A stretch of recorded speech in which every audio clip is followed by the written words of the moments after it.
Sabu is one of the nicest guys you could ever meet. Sabu would give you the shirt off of his back, Literally. okay? I mean, I'm saying to you, when you saw him on camera and on TV doing his thing, that's a whole total different person. Backstage, he is a doll. Welcome to an all-new Wrestling Time Machine by Sportskeeda. I'm your host, Mac Davis, and of course, with me each and every single week is none other than legendary pro wrestling journalist, Mr. Bill Apter, and WWE Hall of Famer, Teddy Long. Hey, guys. Well, let's say hello, but look at that. We got a guest on the show here today, and we must acknowledge him, a man that I've known through my whole entire career. And we have certainly had some good times backstage, if you want to call it that. And holla, player. Hey, and I enjoyed every moment of it, man. Hey. Bill, this is, I know that you spoke with Sportskeeda and you wanted to talk about a very special person that we lost just recently, and which is the reason for this show this time around. Bill, you want to tell us more about what we were talking about today? Well, of course, I'm in the ECW corner of Apter's Alley. You can see I have an original ECW T-shirt. Taz and Tommy Dreamer gave me this thing, and there's Taz's thing that I use. Anyway, so the bottom line here is I talked to Todd Gordon and Bill Alfonso and the other person that was such a close brother of Sabu, who we lost recently. The world was shocked because he was just an innovator in our business of so much. And we're talking about, we all call him Hack, but Sandman. Welcome to the Time Machine, Sandman. What up, boys? Go ahead, Mac. No, I was just was wondering where you are with things right now. This is, for those of you who are not sure, when this comes out, we're recording not long after this happened, just days. And so I know this is still pretty raw.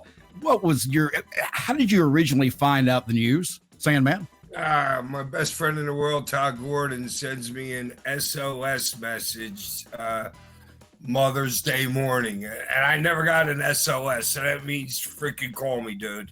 Yeah. Yeah, that's how I found out. What did he say to you? How did he break the news to you? He's like, Sabu's dead. I mean, you guys, we've lived through a lot of these deaths before, but it just had, Bill, you remember, what was it, 2005 to 2010, maybe we lost like 30 guys. Yes. And absolutely. we just all got immune to it. You know what I mean? We really did just get, hey, every 3 months somebody's passing away. You know what I'm saying? But this one for me really hurts personally because, I mean, I wrestled Sabu, like me against him more than any other opponent I've ever had in my wrestling career. Yeah. And we just had magic in the ring. You didn't have to talk much. You just went out there and did it. And it was so much more fun than having to remember like 150 spots sometimes. Yeah. Literally 150 things. You know what I mean? A lot of people don't get that, but with him, it was just like magic poetry, dude. It was so great working with him. And he had so much confidence. I had to do nothing. I used to love to photograph. Perfect opponent for me. I used to love to photograph your matches against him, Taz's matches against him, because I could never get the same photo twice.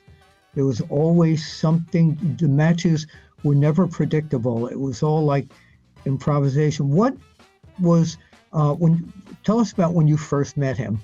What was the first time I met him, I hadn't really even met him. It was a TWA Joel Goodhart at the Civic Center, maybe a Last to Bleed Battle Royal or something like that. And I was in there, and Sabu came in, a couple people after me, but I hadn't really talked to him much in the back. He slid right under, and always he stiff you with the first punch and then apologize for like the next 30 seconds. I'm telling you, so many matches he stiffed me, and he never touches me with anything else ever except the first punch. It was crazy. He wanted to make sure you were awake for the match is what it was. Yes, or he's awake. He's tagging you up going, hey, get some fire. Let's go. Yeah, but that's what happened. He slid under the ring in this battle royal, pop me with a punch, and then maybe there's other people out there and stuff like that. But that's my first memory of him. Todd Gordon told me that backstage, and people would find this hard to believe, he was the one guy that could make Todd laugh. He said the guy was very funny backstage. Oh, he was dry funny too. He was like a matter of fact, dry funny. Let me ask you, when Sabu lost Jeanie, was he ever the same? It seemed to me like he never seemed to smile. I've known Sabu and I've seen him a couple of times in different places and spoke with him, but he didn't seem the same after she passed away. I couldn't say that because most of my dealings with Sabu were like, hey, we're in this convention. It's 4 hours of selling. You know what I mean? You go over and say a quick hi in the beginning. You just say, hey, if I get back to you, I got back to you, if it slows down or something like that. You know what I mean? So I don't have an answer for that because I wasn't that close with him. He's in Vegas doing his thing. I'm in Philly doing my thing. And we very rarely meet like not at shows. Like the only time we would meet is at conventions. Yes. Because not a lot of indies can afford me and him on their same indie show. You know what I mean? So your life, like your family reunions come at the big conventions. And that's the one thing about the conventions, guys, that I really enjoy is that you get to see these people and you can speak to them. And that was the shocker, when I heard that Sabu had passed away, was that he was just at WrestleMania weekend. He did a show just recently with Joey Janela and the group there. I was on it. I was in the match. He looked like he was perfectly fine. He's Sabu. He was being him. Yeah, right. He's homicidal, suicidal, genocidal, can't get hurt, Sabu. Yeah. That's like everybody's mind picture is of him. You know what I'm saying? And that's what it should be. That's why he was so great. I hugged him WrestleMania weekend at WrestleCon. When I left, I hugged him and I said, was that really your last match? He says, we'll talk about that. Yeah, I'm like, yo, dude, you gonna pull a Terry Funk here and have like 10 of these? Teddy, did you ever work with Sabu? Yeah, I had the opportunity to work with him for a little bit of time, and I tell you, Sabu is one of the nicest guys you could ever meet. Sabu would give you the shirt off of his back. Literally. Okay. I mean, I'm saying to you, when you saw him on camera and on TV doing his thing, that's a whole total different person. Backstage, he is a doll. And I heard you I have the uttermost respect for him. And I heard you ask the question earlier about maybe when the passing of Jeanie, whether that may have done something. I kind of look at that like this. I never did see Sabu with a wife or a girlfriend or nothing. And she was the only woman that I ever seen him really put in some time with, and travel with and stuff, and so, you have to think about that too. If Sabu takes some time and put in with you, there's got to be something there. Okay. So I think that his relationship with Jeanie, both of them, I think they found each other. They were the right couple to be together, and losing one of them, I think it was just devastating to the other partner. Yeah, it had to hurt. It just had to hurt.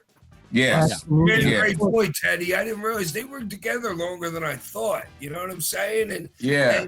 And the last time I see Sabu with a girl was when he had his Winnebago freaking in the late 90s driving around freaking everywhere. I don't know what her name was, but you never related him with a girl ever except those two. Right, exactly. So a Japanese lady for a while, wasn't he? Itomi, was it? Yeah. Did I pull that one out of my butt? I think you did. Wow. I think you did. I'm shocked. Yeah. I think you did. So what when you saw him at in Vegas, you worked that match, and what was the last conversation you had with him? Just before he's getting ready to go out of the ring, because there was all these, like, I wasn't getting there till late anyway, because I don't want to be hanging around in the locker room, because I have 3 of my sons with me. I got like my brother with me, you know what I mean? So you're in there, and I'm basically, because there's all these other locker rooms, but they're all full. So I'm basically sitting at Gorilla. So anybody who is going out there, I would spend a minute with you. You know what I mean? And that was the only time that I got to spend with him that night. Did you have any road stories with you and Sabu? I imagine you traveled together. No, but stupid ones, me, him, and Francine. Do you guys know what a Garmin is? Yes. The very first things. Yeah. Me, her, and Sabu.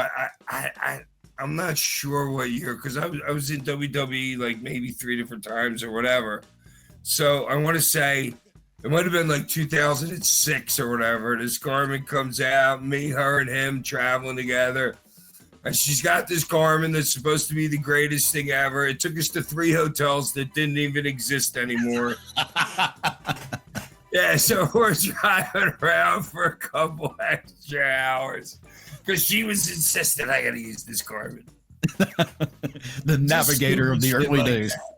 Yeah, I mean, some of the people watching this may not know what that is. So the Garmin was a navigator, which GPS. Yeah, the GPS we have in cars now. Yeah, it would take you down the dead end roads, all kinds of crazy stuff back then.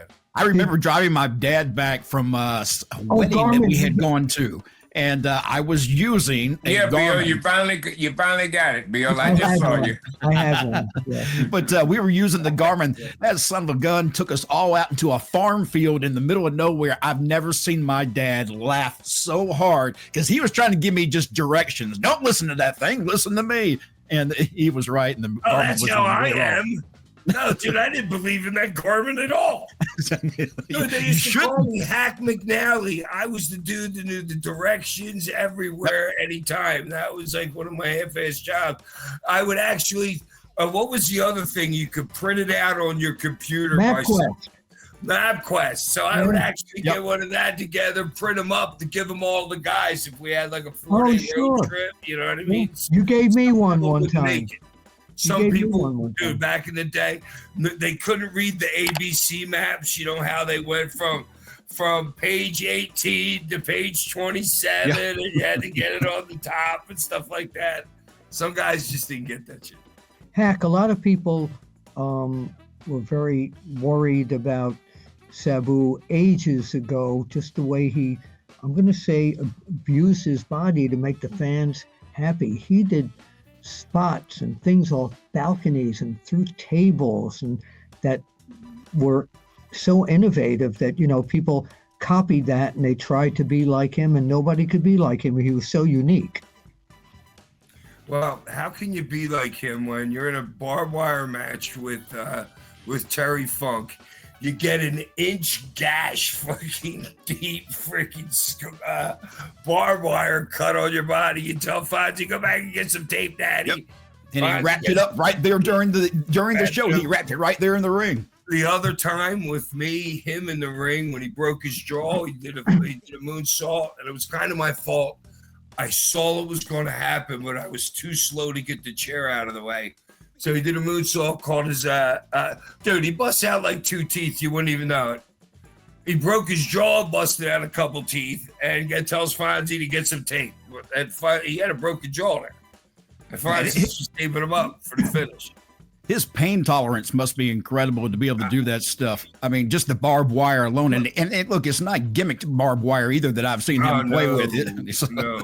No, it's real barbed wire. Yep. There's a thing called adrenaline.